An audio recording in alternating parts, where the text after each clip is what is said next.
Introducing En route avec Coffee Break French.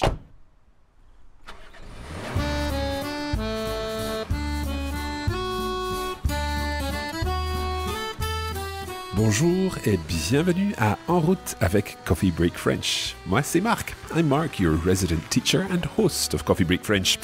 And in this new show, you can come en route avec moi as I travel to different parts of the French-speaking world, getting to know the area and speaking to people who live and work there or who are visiting like me.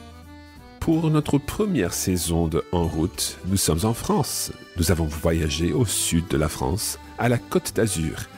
Over the course of this season, we'll be travelling between the city of Nice and the town of Menton on the Italian border. Menton has a special place in my heart because it's actually where I spent a year living and working many years ago.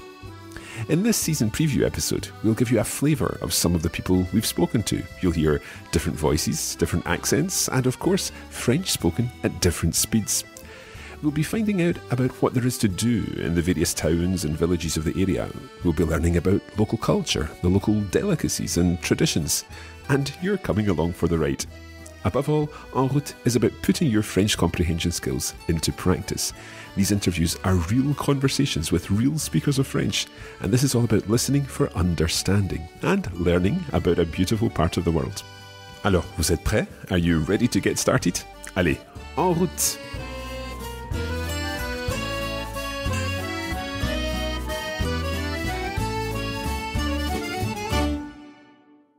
On va commencer à Menton, ville de citron. Let's begin by hearing a quick introduction from Géraldine, notre correspondante culturelle. Menton est situé à la frontière italienne, à l'est de Nice et de Monaco. Parfois appelée la perle de la France, le climat y est souvent plus chaud que dans d'autres villes de la Côte d'Azur. Et on dit que c'est son microclimat qui permet aux citronniers de Menton de pousser. Ah, les citronniers, les citronniers. Do you know what un citronnier is? The word citron, of course, refers to a lemon. So the citronniers are the thousands of lemon trees all over the town of Menton. Le citron est très important pour Menton. Let's hear a little more about that now.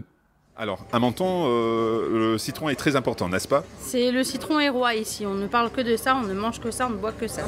Il y a aussi un moment dans l'année où le citron est encore plus important pour Menton. Au mois de février, surtout pour la fête des citrons, alors ça c'est, voilà, là vous vivez citron pendant un mois entier, on ne parle que de ça.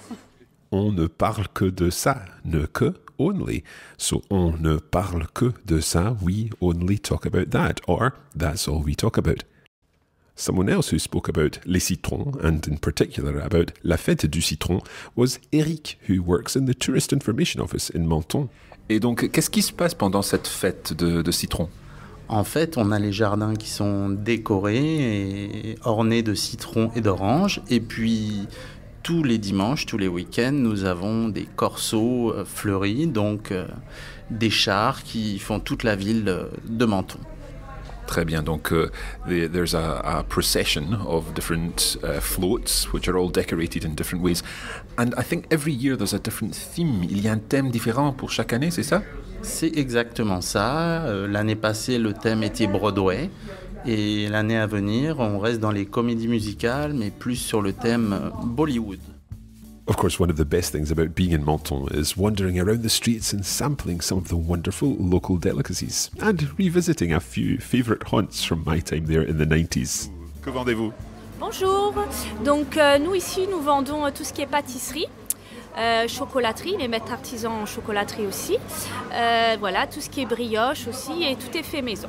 Voilà, avec des spécialités, la plupart avec le citron de Menton. Et dites-moi, qu'est-ce qui est le plus populaire chez les clients? Justement, la tarte au citron. One of the other places I used to frequent quite a bit when I was here was an ice cream shop in the Rue Piétonne, and I'm absolutely delighted to see that the ice cream shop is still here. Bonjour monsieur. Bonjour. Vous allez bien? Très bien, et vous? Très bien, ça fait longtemps, hein, ça fait longtemps. Ben, maintenant, ça fait plus de 30 ans que je fais des glaces dans la rue Piétonne à Menton. Je suis très content que vous soyez toujours ici. Merci, ben voilà, mon travail me plaît toujours, donc tant que j'aurai la flamme, je ferai toujours des glaces, voilà. A couple of great future tenses there and a good idiomatic expression, avoir la flamme. La flamme literally is the flame, so avoir la flamme can mean to have the flame, but it means to have the passion or the enthusiasm for something. And he said, tant que j'aurai la flamme, as long as I will have the flame, je ferai toujours des glaces. I will still make ice cream. So as long as I've got the passion for it, I'll keep making ice cream. Now, in this season of En Route, we've travelled around the area. On a parlé avec des gens qui habitent et qui travaillent, par exemple, au petit village perché de Sainte-Agnès. Alors, que faites-vous? Je tiens un petit commerce d'épicerie. Et dites-moi, que vendez-vous? Des légumes, des fruits, du pain, des légumes frais, et puis tout un tas de petits bazars, des chaussures de marche, des choses comme ça. Et vous aimez habiter dans un petit village? Ah, très très agréable, oui.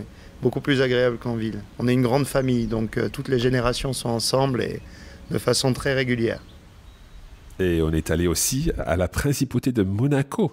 Il y a bien sûr beaucoup de touristes dans la région, ce qui nous a permis de parler avec des gens qui ont des accents bien différents.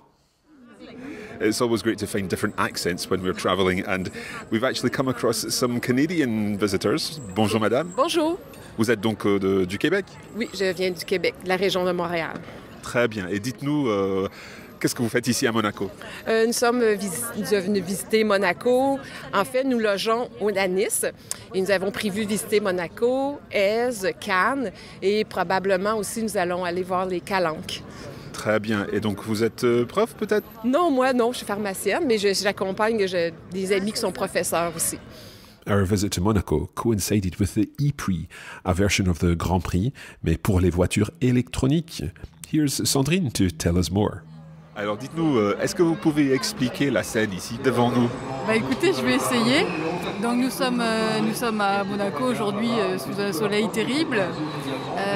Nous passons un bon moment à regarder donc, le circuit des e-voitures. Ce qui est surprenant ici, c'est surtout le bruit, parce que pour de la F1, parfois on pourrait penser que c'est très sonore. Et là, justement, les voitures filent, le bruit file, c'est assez surprenant de ce point de vue-là. Après, il y a beaucoup de monde. Il y a beaucoup de monde, beaucoup de spectateurs, il y a beaucoup de tribunes aussi. C'est assez plaisant, on passe une très bonne journée. This series allows us to use the language as a tool to find out more about French culture.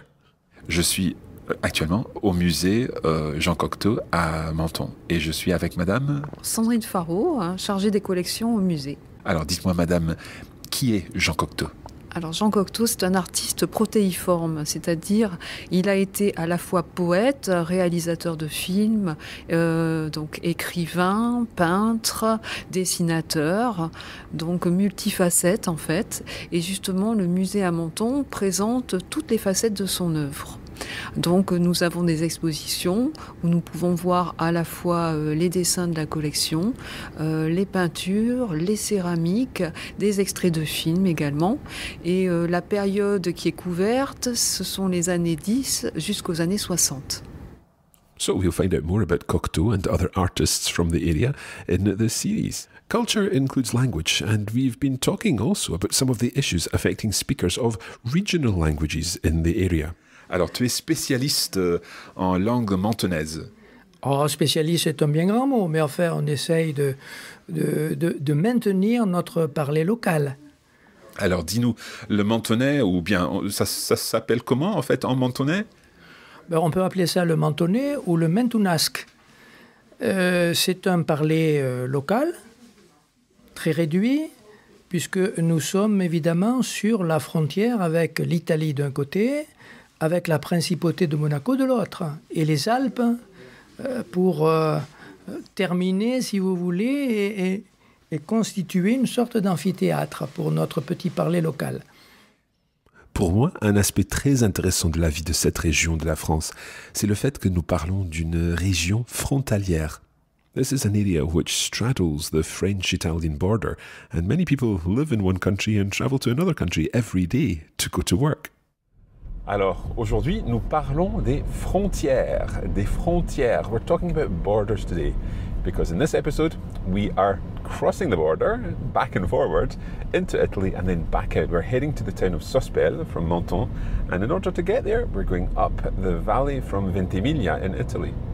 Now, one of the things I find absolutely fascinating about border towns, especially in many parts of Europe, is the fact that you literally go from one language to another when you're moving from one country to another. So in this case, we're moving from France into Italy, and we are driving along out of Menton and we are heading into Italy. So here, everything is in French, and as we drive along, we're moving into Italy, and immediately everything will be in Italian. So I'm seeing bar, cafe, and immediately in this new country, everything is in Italian. And the first thing I see is polizia, certo, the police controlling the border.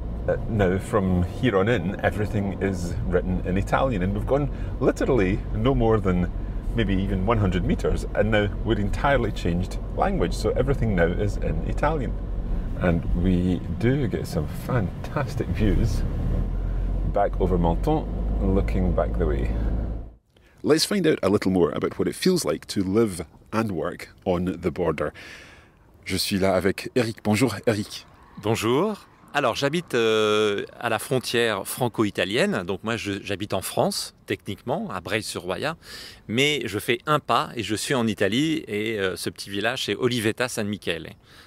Alors aujourd'hui on est vraiment sur la frontière en fait. Voilà, c'est ça, je fais donc un pas, je suis en Italie, un pas en arrière, je suis en France. Je suis vraiment frontalier. In this season of En Route, we've spoken to some fascinating people, including this special lady who lives in the village of Gorbio. Obviously, I needed Coffee Break French when I first came to France, but unfortunately it didn't exist at the time. Not at the time, so no. I plodded on. D'accord, tu peux nous expliquer un petit peu le village de Gorbio? Ok. Le village de Gorbio, c'est vers 15 km de Monaco et vers 10 km de Menton. C'est un village perché. Et c'est un village que j'adore. Yeah. Now, just to explain to our listeners, Julie has asked me specifically to correct her if she makes any mistakes. And in your French there, which was excellent, you explained the village very well. But you did say something that very many learners do wrongly. And that is, you said, c'est un village qui j'adore. Ah oui. Ah oui. So, il est un village que j'adore. Que j'adore, voilà. Okay. And do you realize why it's que j'adore? Ouais, j'imagine qui c'est pour une personne et que c'est pour quelque chose. Je ne sais pas vraiment. I have no idea. Not quite. It's, Okay. it's all to do with what follows. Right. Because you've got c'est un village que j'adore. The next word is je. Ah, okay. And if the next word is je or tu or il or elle or a person or a place, Yeah. then it has to be que because it means that. It's a Yes. village that I love. Okay. Okay. However, if it were c'est un village qui se trouve à côté de Menton, Ah bon. in that situation, the thing that follows is the verb, Okay. albeit a reflexive verb there, Okay. se trouve. Okay. Donc c'est un village qui est à côté de Menton, qui est à 10 km de Menton. Okay. And I was delighted to have a coffee break with a former pupil of mine who now teaches French and English in the area. Alors, dis-nous Laura, tu habites ici, enfin pas à Nice, mais à Antibes, à côté. C'est ça, exactement. J'habite à Antibes depuis 3 ans et dans la région depuis 11 ans maintenant. Et ça te plaît? Bah oui, c'est pour ça que je suis toujours là. Et dis-nous en fait, qu'est-ce que tu fais dans la vie? Alors, moi je suis enseignante d'anglais et de français. Je donne des cours d'anglais à des francophones et des cours de français à des anglophones. Now, Laura and I spoke about many things, and one of the things we talked about was l'apéro. L'apéro. Tu peux nous expliquer l'apéro et le système de l'apéro ici? Alors, l'apéro, c'est très important. L'apéro, c'est donc l'apéritif. C'est boire un verre avant de manger. Normalement, on va grignoter quelque chose aussi. Ça peut être des chips, ça peut être plus élaboré, ça peut être des parts de pizza, de saladière, etc. Mais l'apéro est extrêmement important. C'est un moment convivial où on se retrouve avec les amis avant de passer à table.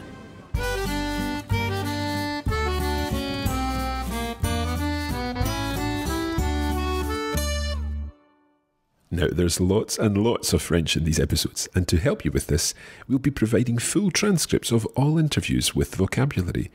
In addition to this, we'll also be providing an ebook featuring photos of this beautiful area. There's bonus audio content and additional interviews, and even some exclusive video content linked to the episodes. You can access all of this through the Coffee Break Academy when En Route goes live. Until then, you can head to coffeebreaktravels.com to find out more. The first season of En Route avec Coffee Break French begins on Wednesday the 29th of November, and the 10 episodes of the season will be published every 2 weeks from then on. On a vraiment hâte de partager toute la saison d'En Route avec vous, et nous sommes sûrs que ça va vous plaire. For now, that's it. But in the meantime, don't forget to visit coffeebreaktravels.com. Also, make sure you're following Coffee Break Languages on Instagram, where we'll be sharing some exclusive content in the run-up to the lunch. Merci et à bientôt.